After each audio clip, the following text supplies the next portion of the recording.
reiterada bienvenida. Muchas gracias, Eliezer. Muchas gracias, Álvaro. Bendigo a Dios por esta oportunidad de compartir con ustedes y les agradezco que nos reciban en la comunidad, en la congregación de La Joya. Deseo que el Señor los siga prosperando a todos y que el Señor los siga guardando en fidelidad, en amor, en gracia y en este gozo que se percibe a través del culto. Voy a hacer la reflexión entonces de esta tarde y quiero comenzar con una historia que tal vez habrán escuchado o me habrán escuchado en algún momento. Cuentan de una familia que tenía una cotorrita, la que siempre estaba diciendo, vamos a besarnos, vamos a besarnos. Y cada vez que llegaba una familia y escuchaba a la cotorrita decir su frase, vamos a besarnos, los dueños se sentían avergonzados porque dirán, van a pensar que nosotros le estamos diciendo eso o que nos escucha a nosotros y quisiéramos quitarle esa frase a la cotorrita. Ya lo hemos intentado y no lo hemos logrado. Un día fueron unos hermanos de la iglesia y vieron que o escucharon a la cotorrita y entonces los anfitriones le dicen, disculpen, no sabemos de dónde agarró esa frase, pero no sabemos qué hacer, no sabemos cómo cambiarle, que aprenda otras palabras. Y los hermanos le dicen, no te preocupes, la familia del pastor tiene un cotorrito muy cristiano, es muy creyente, siempre está diciendo, vamos a orar, vamos a orar. Y dice, si los juntamos, yo creo que algo bueno va a pasar. Entonces a la familia pues le parece bien y hacen los arreglos y juntan los cotorros y entonces empieza el cotorrito de la familia del pastor. Vamos a orar, vamos a orar. Y dice la cotorrita, vamos a besarnos, vamos a besarnos. Y el cotorro responde, al fin mis oraciones fueron oídas. Orar no basta. La acción, el rito de orar no es suficiente. Porque podemos nosotros tener el gesto de oración, podemos tener el tiempo de oración, pero puede ser que nuestras oraciones sean muy superficiales o pueden ser muy distintas de la voluntad de Dios. Pudiera ser que nuestra actitud de oración a veces fuese como el grupo de los fariseos para conmover, para atraer la atención de admiradores, de la gente de su entorno y tratar de conseguir como un buen concepto a través de esta práctica que hacían ellos de una manera visible. La Escritura nos enseña que nuestra práctica de oración debe ser principalmente un acto que se haga en el poder del Espíritu de Dios, un acto que se haga sobre todo en la influencia del Espíritu de Dios. Quiero en esta tarde hablarles acerca de por qué orar en el Espíritu, por qué nuestra oración debe ser fundamentada y promovida en el Espíritu de Dios. Y quiero leer del capítulo 8, en el verso 26 y en el verso 27, que dice de esta manera. De igual manera, el Espíritu nos ayuda en nuestra debilidad. Pues, ¿qué hemos de pedir como conviene? No lo sabemos, pero el Espíritu mismo intercede por nosotros con gemidos indecibles. Mas el que escudriña los corazones sabe cuál es la intención del Espíritu, porque conforme a la voluntad de Dios intercede por los santos. Este es para nosotros el concepto clave en nuestras oraciones. Este es el concepto esencial. Cuando se habla del Espíritu en la iglesia, no lo entendemos como una tercera persona en la divinidad, porque el Espíritu no es una persona independiente del Padre y del Hijo, pero el Espíritu sí es el ser de Dios actuando entre nosotros. Si ustedes recordarán lo que enseña la Escritura, nunca hay una tercera silla en el cielo. En las visiones que tienen los hombres de Dios, solo se mira la silla del Padre que está en su trono y el Hijo sentado a su derecha. El Espíritu es terrenal en el sentido de que es la manifestación próxima a los seres humanos. El Espíritu es Dios actuando en la creación y también actuando en los hombres a los que llama, a los que guía, actuando en la iglesia y entre nosotros obrando en los creyentes. La oración en el Espíritu es una exhortación que está claramente identificada en la Escritura. En Efesios capítulo 6, en el verso 18, el apóstol dice que nuestra oración, nuestra súplica, dice, debe ser en todo tiempo, con toda oración y súplica en el Espíritu. No solamente una oración en el impulso o en la carnalidad, sino principalmente una oración en el Espíritu.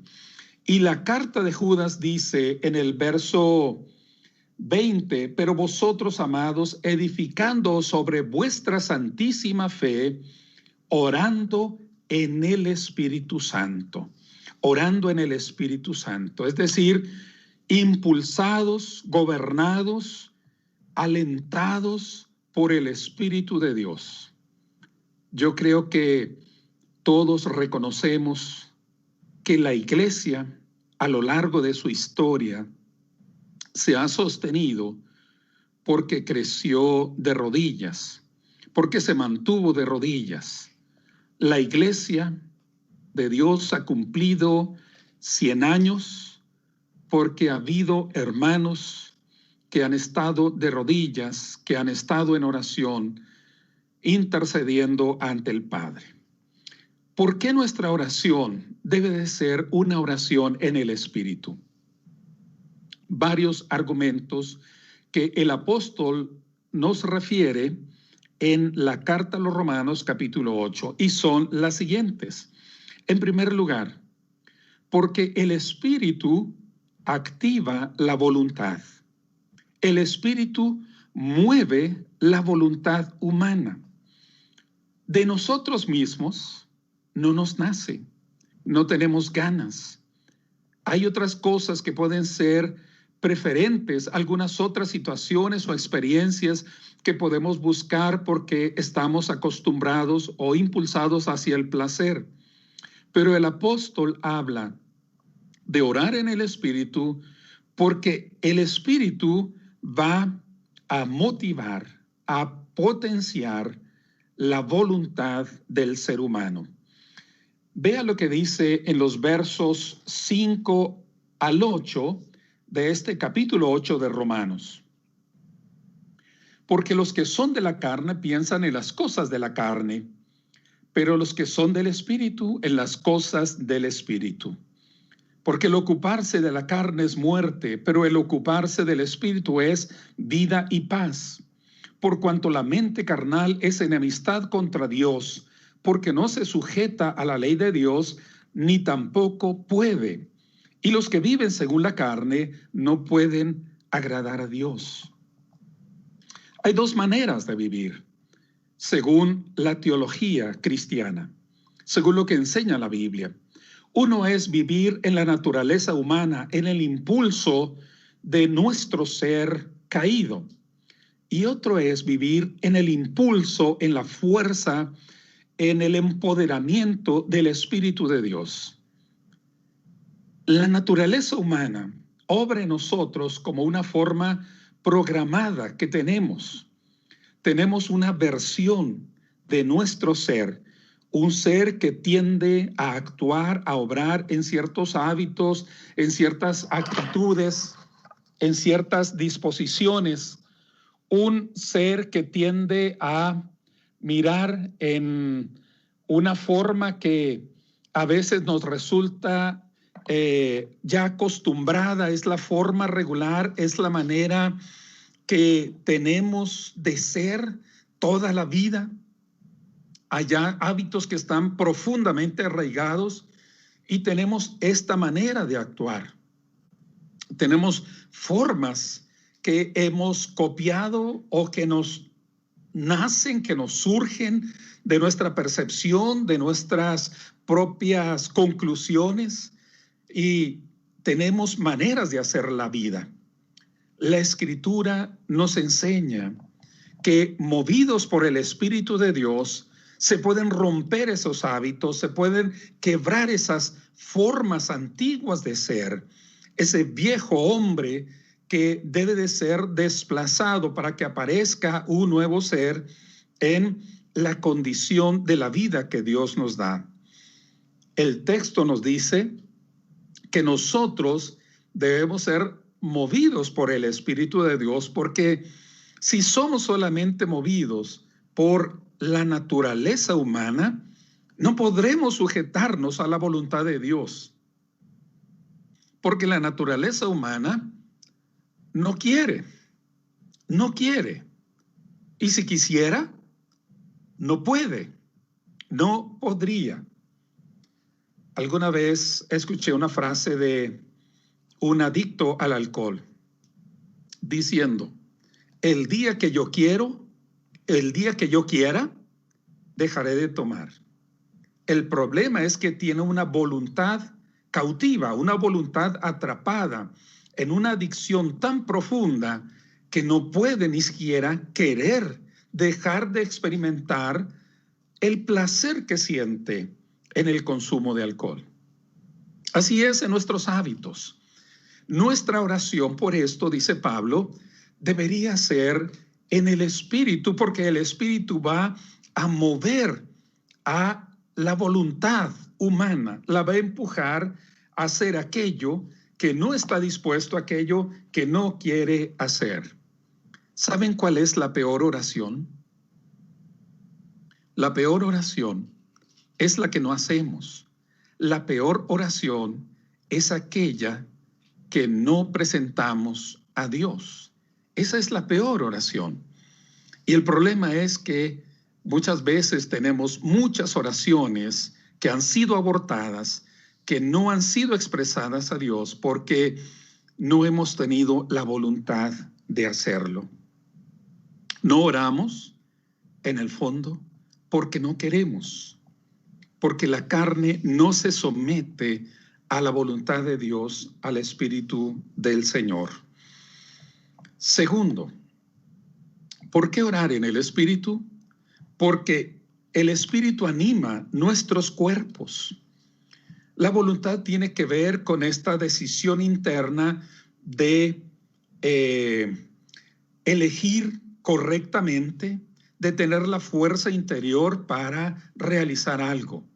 A veces tenemos la voluntad interna, pero no tenemos la resistencia de nuestro cuerpo para hacer algo.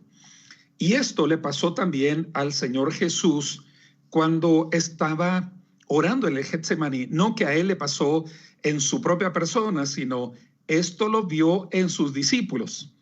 En Mateo 26, del 39 al 41, recordarán que cuando Jesús estaba por enfrentar la hora de su muerte, va a orar en su círculo íntimo al Getsemaní. Por cierto, Getsemaní quiere decir la prensa donde se comprimen las aceitunas. El Getsemaní es el lugar en donde se prensan las aceitunas para extraer el aceite.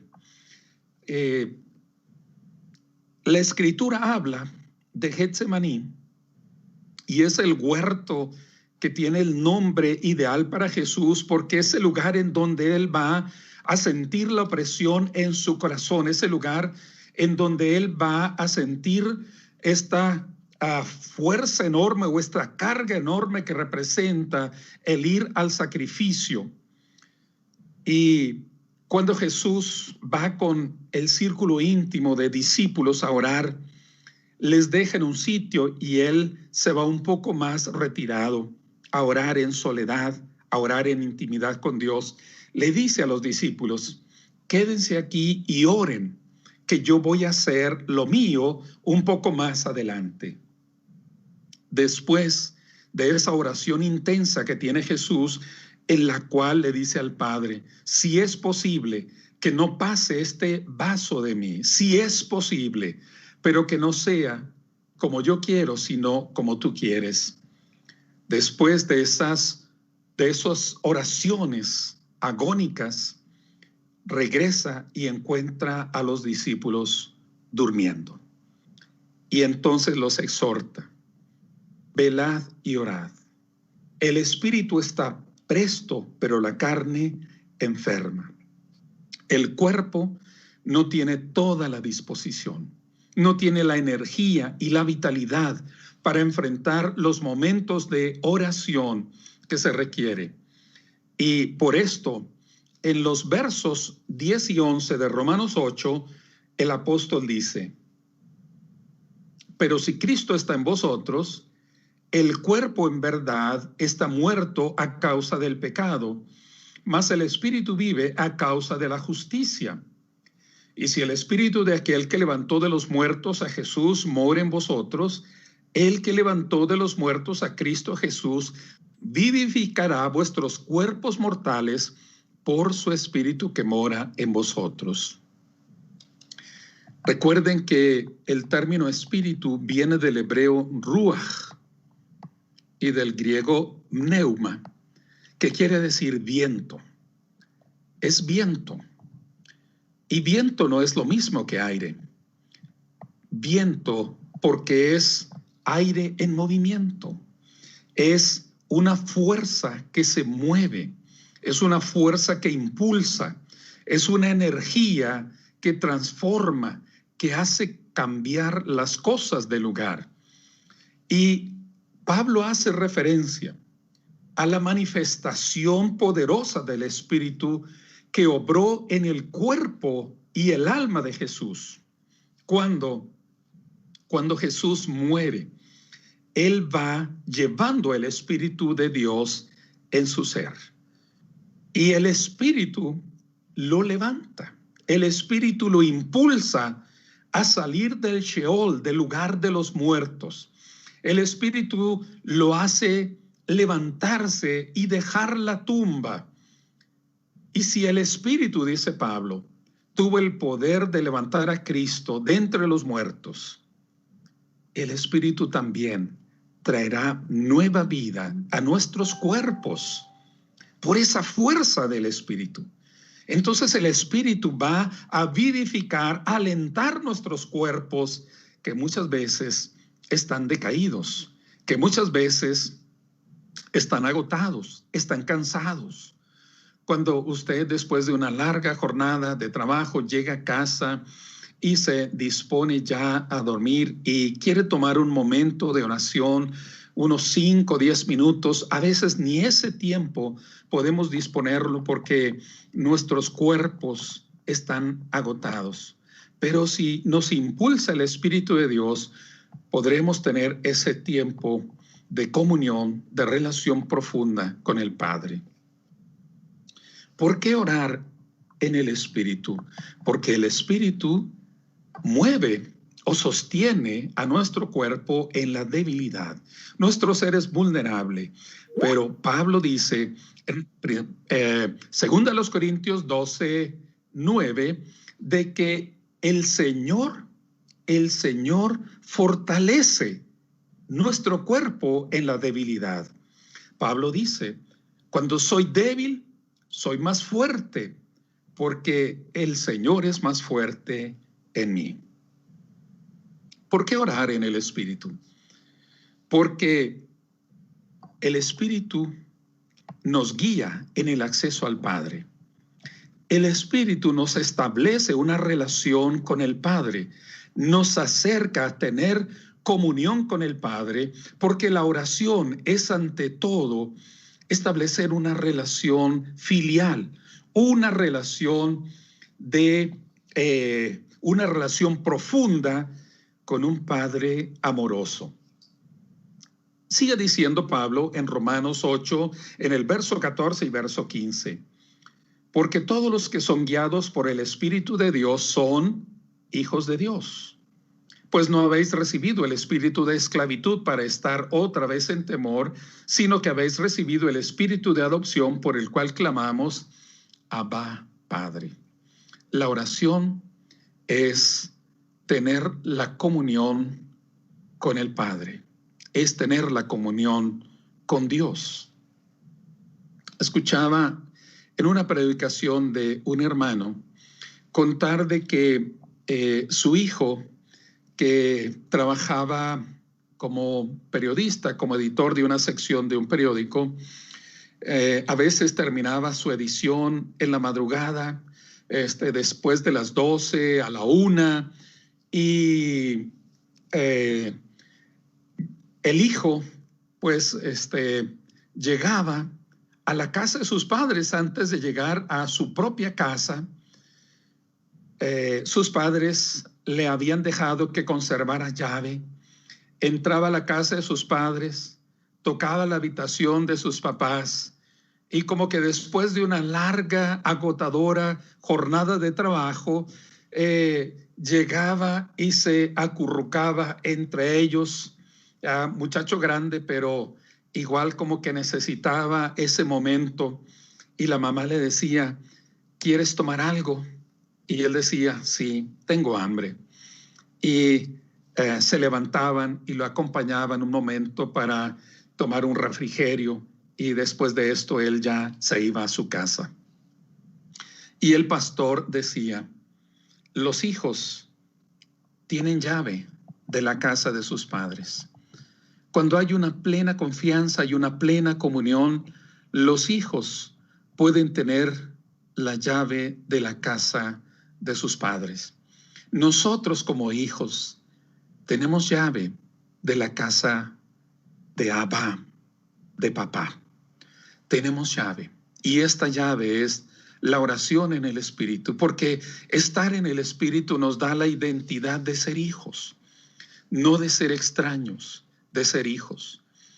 Los hijos viven en comunión, viven en relación íntima, viven en esta cercanía, en esta perfecta identidad con el Padre, y entonces hay una comunión perfecta.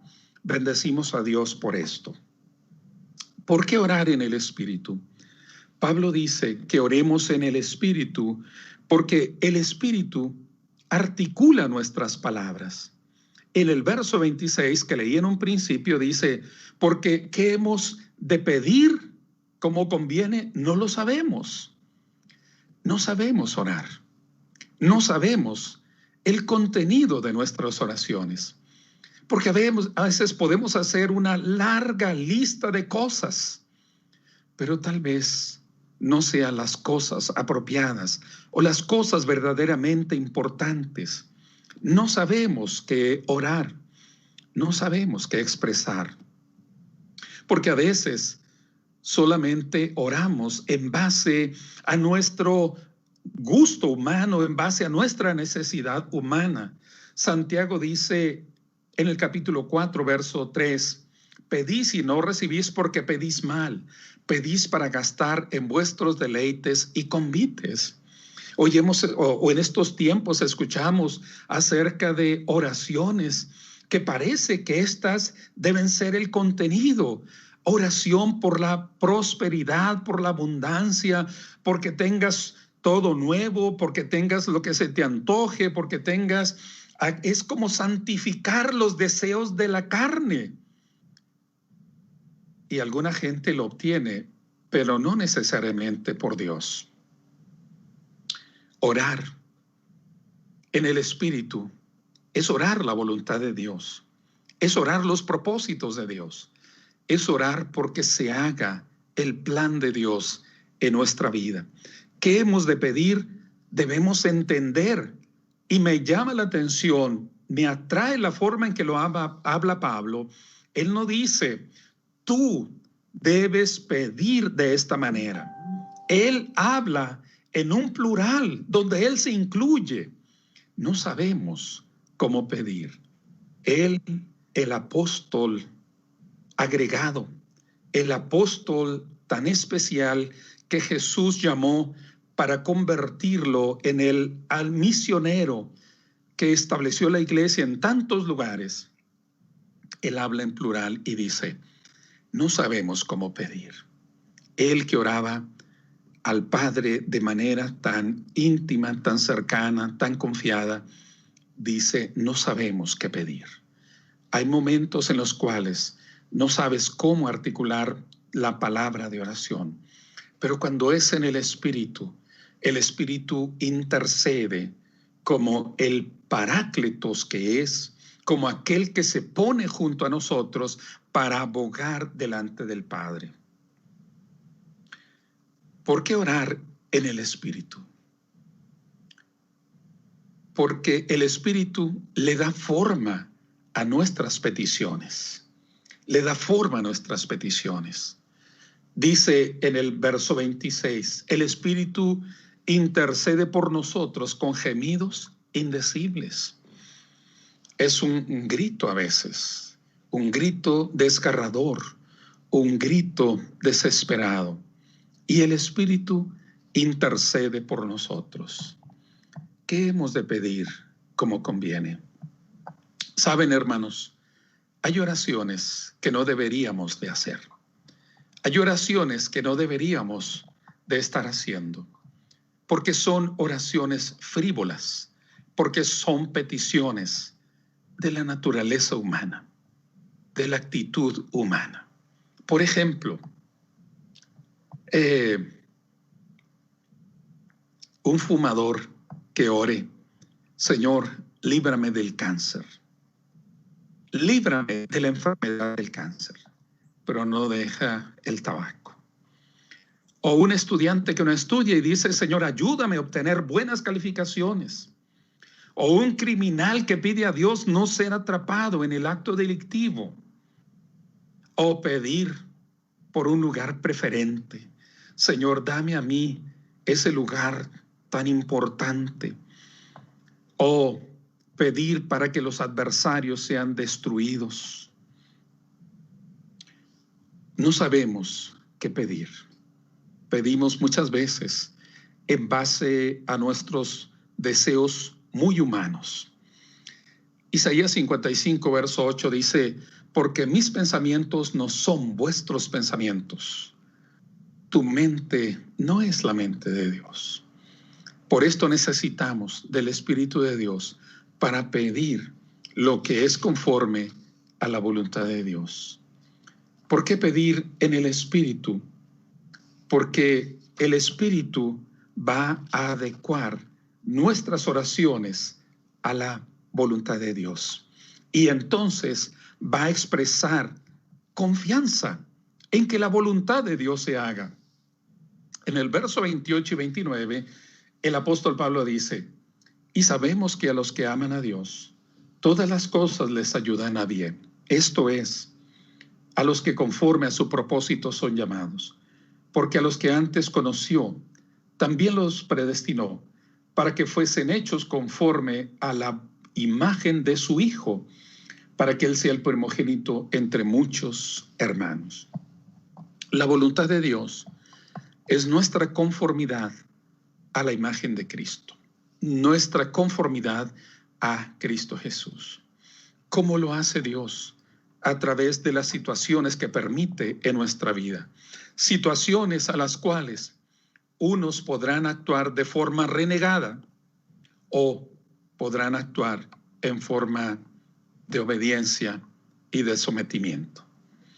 ¿Qué es lo que cada uno decidirá? Esto dependerá lo que nos mueva en el corazón.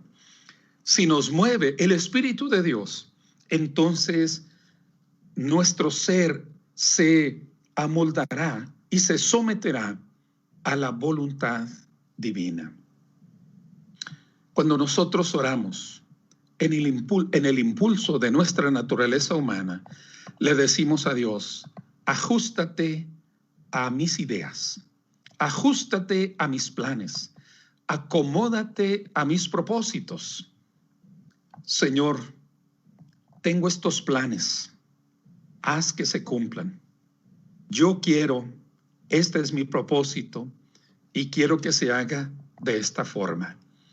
Pero si yo lo hago en mi deseo, me mueve mi naturaleza humana, si Dios no me contesta como yo quiero, tal vez voy a decir, Dios, no vale la pena orar, no vale la pena estar buscando en tus promesas, no vale la pena estar dedicando tiempo a la oración si al fin y al cabo haces lo que tú quieres. Pero si oramos en el Espíritu, es orar al final como oró Jesús. Señor, que no sea como yo quiero, sino como tú quieres.